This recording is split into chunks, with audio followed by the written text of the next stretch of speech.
अस्सलाम वालेकुम। Last session में हमने एडोब फ़ोटोशॉप को इंस्टॉल करने का तरीका सीखा था और इस सेशन में हम प्रैक्टिकली देखेंगे कि हम फ़ोटोशॉप को किस तरह से यूज़ कर सकते हैं और इसकी यूज़फुल कमांड्स कौन सी हैं। हम अपने इस कोर्स में इस पैकेज से रिलेटेड कौन कौन सी कमांड्स यूज़ करेंगे, तो हम इस सेशन में वो इंशाल्लाह डिस्कस करेंगे। सबसे पहले मैं आपको बताता चलूँ कि ये एडोब फ़ोटोशॉप का इंटरफ़ेस है जो आपको सबसे पहले नज़र आता है। और अगर बाय मिस्टेक आप ये कोई भी टैब आपसे यहाँ से बंद हो जाए, इस तरह से जैसे मुख्तलिफ़ टैब्स हैं इनकी सेटिंग्स आगे पीछे हो जाएं, या कोई यहाँ से हाइड हो जाए, कोई स्किप हो जाए, कोई क्लोज़ हो जाए, तो आप जाके इसे यहाँ से रिकवर कर सकते हैं। वर्क स्पेस में आकर रीसेट इसेंशियल्स करेंगे तो वो दोबारा से आपको उसी हालत में इंटरफ़ेस नज़र आएगा एडोब फ़ोटोशॉप का। अच्छा, फ़ोटोशॉप में काम करने के लिए हमें एक वर्क स्पेस की ज़रूरत होती है जिसका साइज़ भी हम खुद डिफ़ाइन करते हैं।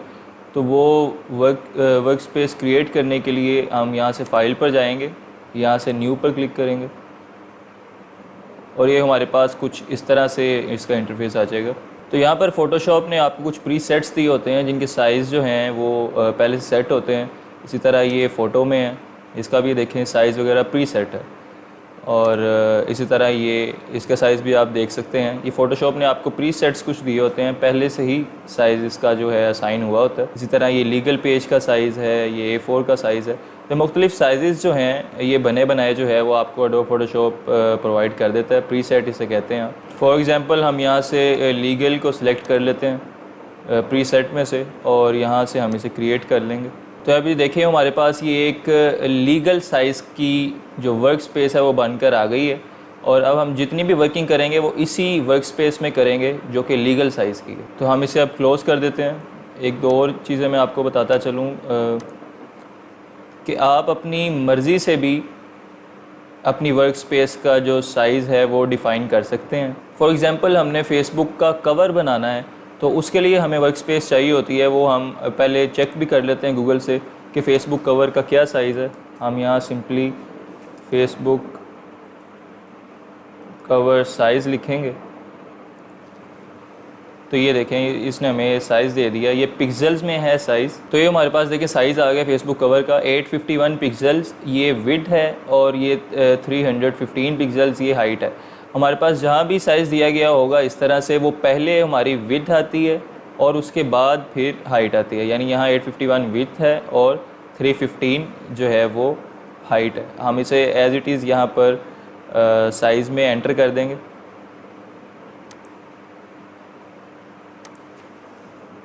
एट 51 और हाइट 315 यहाँ से हम क्रिएट कर देंगे। तो देखें एडोब फ़ोटोशॉप ने हमें उस साइज़ का एक वर्क स्पेस प्रोवाइड कर दी है जो हमने उसे एंटर किया था वहाँ से डिटेल्स में। तो यह फेसबुक के कवर का ये वर्क स्पेस है। हम जो भी डिज़ाइन करेंगे वो इसी वर्क स्पेस में करेंगे और ये अब फेसबुक का कवर बन जाएगा। यानी इसी तरह जब हम सेव भी करेंगे तो सिर्फ इतनी वर्क स्पेस की जो इमेज है वही सेव होगी जो हम अपनी वर्क स्पेस में यूज़ कर रहे हैं। इसी तरह हम कुछ और सेटिंग्स भी देख लेते हैं। इसे मैं क्लोज़ कर देता हूँ।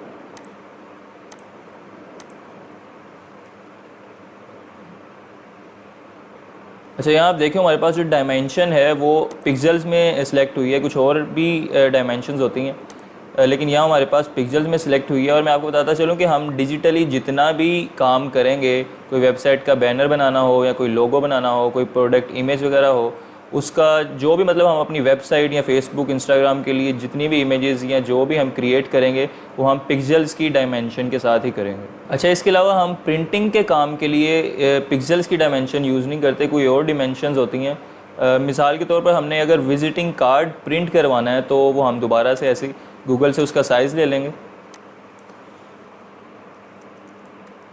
विज़िटिंग कार्ड साइज़ आप लिखेंगे तो ये देखें इसने हमें यहाँ पर साइज़ उसका प्रोवाइड कर दिया।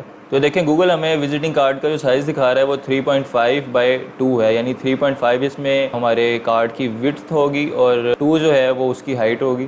तो यहाँ पर हम वापस फ़ोटोशॉप में आएंगे तो हम यहाँ से इसकी डायमेंशन जो है वो चेंज करेंगे क्योंकि हमें साइज़ जो दिया गया है वो इंचज़ में दिया गया है और हम जब अब वर्क स्पेस बनाएंगे तो उसके मुताबिक हम इंचज़ में कर लेंगे। यहाँ पे अब हम इसका साइज़ कर देते हैं चेंज। तो ये विड्थ हमारे पास इसकी 3.5 थी और हाइट जो है वो 2 थी। मैं आपको फिर बताता चलूँ कि ये हमारे पास जो फर्स्ट प्लेस पे जो साइज़ में आता है वो विड्थ होती है और ये सेकंड प्लेस होती है वो हाइट होती है। और इसी तरह यहाँ भी हमारे पास फर्स्ट प्लेस विड्थ की है, सेकंड प्लेस हाइट की है। और मैं आपको एक और बात बताता चलूँ कि जब भी आप साइज़ वगैरह कोई चेक करेंगे गूगल से, तो ये जो चीज़ होती है ये इसे हम प्राइम सिंबल कहते हैं। अगर यहाँ 2 प्राइम सिंबल्स होंगे तो इसका मतलब है कि जो साइज़ हमें दिया गया ये इंचज़ में दिया गया, और अगर यहाँ पर एक प्राइम सिंबल होगा तो उसका मतलब ये है कि ये जो साइज़ हमें दिया गया ये फ़ीट में है। इस टाइम 2 प्राइम सिंबल्स हैं तो इसका मतलब है हमारे पास जो साइज़ हमें गूगल प्रोवाइड कर रहा है, जो दिखा रहा है वो इंचज़ में है, तो हम यहाँ पर भी इंचज़ की डायमेंशन के साथ साइज़ एंटर करेंगे। अच्छा, इसके बाद ही हमारे पास रेजोल्यूशन है। अगर हम कोई डिजिटल वर्क कर रहे हैं यानी फेसबुक कवर है या कोई ऐसे लोगो वगैरह बना रहे हैं तो उसके लिए हमारे पास रेजोल्यूशन जो है वो 72 जो है वो इनफ होती है। लेकिन अगर हम कोई प्रिंटिंग का काम करवा रहे हैं, जैसे कोई विजिटिंग कार्ड हमने प्रिंट करवाना है या कोई फ्लेक्स वगैरह करवानी है, तो वो डिपेंड करता है। मतलब विजिटिंग कार्ड हमारे पास साइज़ में छोटा होता है तो हम उसकी रेजोल्यूशन 300 कर लेंगे। अगर हमारे पास ऑब्जेक्ट जो है वो बड़ा है, जैसे हमने कोई फ्लेक्स वगैरह डिज़ाइन करनी है, तो उसके लिए हम रेजोल्यूशन 150 कर लेते हैं ताकि हमारी जो फ़ाइल का साइज़ है वो ज़्यादा इंक्रीज़ ना हो, वो ज़रा लिमिटेड ही रहे। तो अगर हम उसकी रेजोल्यूशन फ्लेक्स की भी रेजोल्यूशन 300 कर लेंगे तो फ़ाइल का साइज़ बहुत बड़ा हो जाएगा, तो हमने उसको भी मद्देनज़र रखना है डिज़ाइन करते हुए। अच्छा, इसके अलावा हमारे पास कलर मोड है। इसमें भी मुख्तलिफ़ मोड्स होते हैं लेकिन हम RGB कलर ही यूज़ करते हैं। RGB यानी रेड, ग्रीन और ब्लू कलर, जितने भी हम कलर्स यहाँ पे यूज़ करेंगे वो इन तीनों का कॉम्बिनेशन होते हैं। तो हम RGB कलर मोड यूज़ करते हैं और यहाँ पे हम इसे भी 8 बिट ही रखते हैं। अच्छा, इसी तरह ये बैकग्राउंड कंटेंट्स है। ये जब भी हम अपनी वर्क स्पेस बनाते हैं तो ये बैकग्राउंड कंटेंट का कलर डिफ़ाइन करता है कि हमारे पास जो वर्क स्पेस बन रही है वो किस कलर में बन रही है। मतलब यहाँ से हम इसे चेंज भी कर सकते हैं, रेड भी कर सकते हैं, ब्लैक भी कर सकते हैं, जो भी आप कलर चाहें, तो वर्क स्पेस उस कलर की बनकर आ जाएगी। लेकिन ये बिल्ट इन वाइट होता है और रिकमेंडेड भी यही है कि इसे वाइट कलर में ही रखा जाए ताकि जो हमारे पास वर्क स्पेस आ रही है हम उसे ईज़िली यूटिलाइज़ कर सकें। तो ये वाइट कलर इसके साथ करके हम यहाँ से क्रिएट कर देंगे। अच्छा, क्रिएट करने से पहले मैं आपको बताता चलूँ कि हमारे पास इस टैब में जो सबसे इम्पोर्टेंट चीज़ है वो साइज़ ही है। इसका साइज़ बहुत इम्पोर्टेंट होता है। और मैं ये भी आपको बता दूँ कि हमारे पास 2 तरह के मीडिया होते हैं, एक प्रिंट मीडिया होता है और दूसरा डिजिटल मीडिया होता है। प्रिंट मीडिया यानी विजिटिंग कार्ड वगैरह इसमें आ जाते हैं, और डिजिटल मीडिया जो है वो सारा इंटरनेट पर जो हम यूज़ करते हैं, फेसबुक कवर हो गया, लोगो वगैरह हो गया, प्रोडक्ट इमेज हो गया, तो जो भी हम डिजिटली यूज़ करते हैं वो डिजिटल मीडिया काउंट होता है।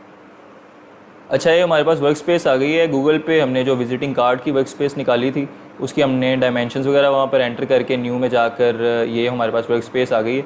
अच्छा, मैं आपको बताता चलूँ कि अगर हमने डिज़ाइन कोई ख़ुद क्रिएट करना है, कोई वर्क स्पेस खुद क्रिएट करनी है, तो वो तो हम जाकर न्यू में जाएंगे, फ़ाइल में जाकर न्यू में, और उसका साइज़ देकर हम वर्क स्पेस जो है वो क्रिएट कर लेंगे।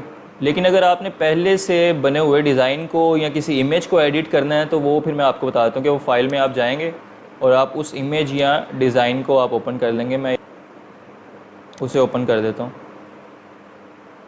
अच्छा, हमने इमेज जो है वो ओपन कर ली है और हमने जिस साइज़ में ये इमेज ओपन की है फ़ोटोशॉप ने हमें उसी साइज़ का वर्क स्पेस प्रोवाइड कर दी है। और अगर हम इस इमेज का या जो भी आप डिज़ाइन ओपन करेंगे उसका साइज़ चेक करना चाहते हैं तो आप यहाँ पर इमेज में आएंगे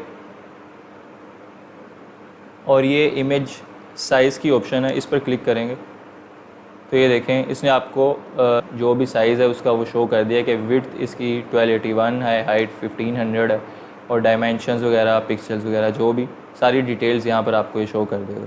तो इस तरह से आप किसी भी इमेज या डिज़ाइन का ऑलरेडी जो बना हुआ है उसका साइज़ देख सकते हैं। और अगर हम किसी इमेज को किसी ख़ास साइज़ में एडजस्ट करना चाहते हैं तो उसका भी मैं तरीका आपको बता देता हूँ कि वो हम कैसे करेंगे। फॉर एग्ज़ाम्पल, आप अपनी वेबसाइट पे कोई स्क्वायर पोजीशन में इमेज लगाना चाहते हैं, स्क्वायर में किस तरह एडजस्ट करेंगे वो मैं आपको बता देता हूँ। तो उसके लिए सबसे पहले हम स्क्वायर साइज़ की वर्क स्पेस बना लेते हैं। उसकी विड्थ और हाइट जैसा मैंने आपको बताया कि सेम होती है, तो यहाँ पर हम 1000 विड्थ में ऐड कर लेंगे और 1000 हाइट में ऐड कर लेंगे और इसे हम यहाँ से क्रिएट कर लेंगे। ये हमारे पास देखें वर्क स्पेस जो है वो ऐड हो गई है। तो हम उसके लिए जो लोकेशन है जो इमेज की जिसको हम स्क्वायर में कन्वर्ट करना चाह रहे हैं रखी हुई थी, और इसे हम ये वाली इमेज है इसे हम यहाँ से ड्रैग करेंगे और यहाँ पर इसे ऐसे छोड़ देंगे।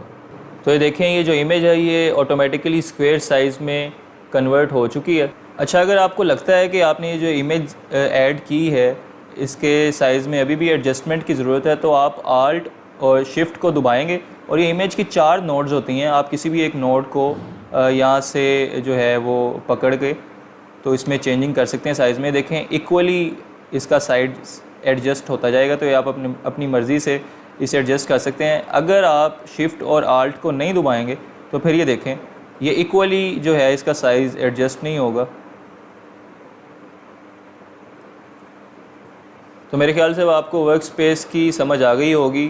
जब भी हम कोई भी चीज़ बनाते हैं तो उसके लिए हमारे पास वर्क स्पेस होना ज़रूरी है। अब हम इस इमेज को सेव करके आपको दिखाते हैं कि ये किस तरह से किस साइज़ में सेव हुई है। उसके लिए आप सबसे पहले फ़ाइल पे क्लिक करेंगे, उसके बाद आप सेव एज़ पर क्लिक करेंगे। तो देखें, आपको एक इस तरह से इंटरफेस एक शो होगा जिसमें आप नीचे फ़ाइल का नाम एडिट कर सकते हैं अपनी मर्ज़ी से। उसी तरह उसके आप फॉर्मेट को भी अपडेट कर सकते हैं और आप उसके अलावा लोकेशन भी यहाँ से सिलेक्ट करेंगे कि आप अपनी इमेज को कहाँ पे सेव करना चाह रहे हैं। मैं यहाँ से डाउनलोड्स पर क्लिक कर लेता हूँ तो मैं डाउनलोड्स में सेव करूँगा। यहाँ मैं अपनी मर्ज़ी से उसका कोई नाम जो है वो लिख लेता हूँ, इमेज कर लेते हैं। इसी तरह हम यहाँ से उसका फॉर्मेट जो है वो सिलेक्ट करेंगे। ये JPG फॉर्मेट पे मैं इसे सेव कर रहा हूँ और इमेज सेव करने के लिए आप JPG ही फॉर्मेट यूज़ करेंगे। और ये देखें, हमारे पास JPG की और भी फाइल शो हो गई हैं क्योंकि हमने यहाँ से JPG का फॉर्मेट जो है वो चूज़ किया है। तो उस फोल्डर में जितनी भी JPG फॉर्मेट की फ़ाइल्स हैं वो हमें यहाँ पर शो हो रही हैं। अब यहाँ से हम इसे सेव पर क्लिक करेंगे और ये हमारे पास ये इमेज जो है वो सेव हो जाएगी। अच्छा, यहाँ पर ये हमसे साइज़ का पूछता है हमसे साइज़, तो मैं आपको रिकमेंड करूँगा कि आप इसे लार्ज फाइल पर ही ले जाएँ क्योंकि इससे क्वालिटी जो आपकी इमेज की है वो हमेशा बेहतर रहेगी और आप इसे इसी तरह से सेव कर देंगे। तो ये जो हमारी फ़ाइल है ये अब सेव हो चुकी है। अब जाकर हम दोबारा उसे देख भी लेते हैं, ओपन करते हैं। तो हमने इमेज के नाम से अपनी फ़ाइल सेव की थी। मैं आपको इसकी डायमेंशंस भी दिखा देता हूँ। ये देखें, 1000 बाय 1000 इसकी डायमेंशन है। जिस तरह से हमने वर्क स्पेस में इसे सेव किया था वही डायमेंशन यहाँ पर शो हो रही है। इस सेशन में आपको बेसिकली हमने वर्क स्पेस के बारे में बताना था। तो आने वाले सेशंस में हम आपको लेयर्स के बारे में और जितने भी बेसिक टूल्स हैं एडोब फोटोशॉप के वो किस तरह यूज़ करते हैं उसके बारे में बताएंगे। अल्लाह हाफ़िज़।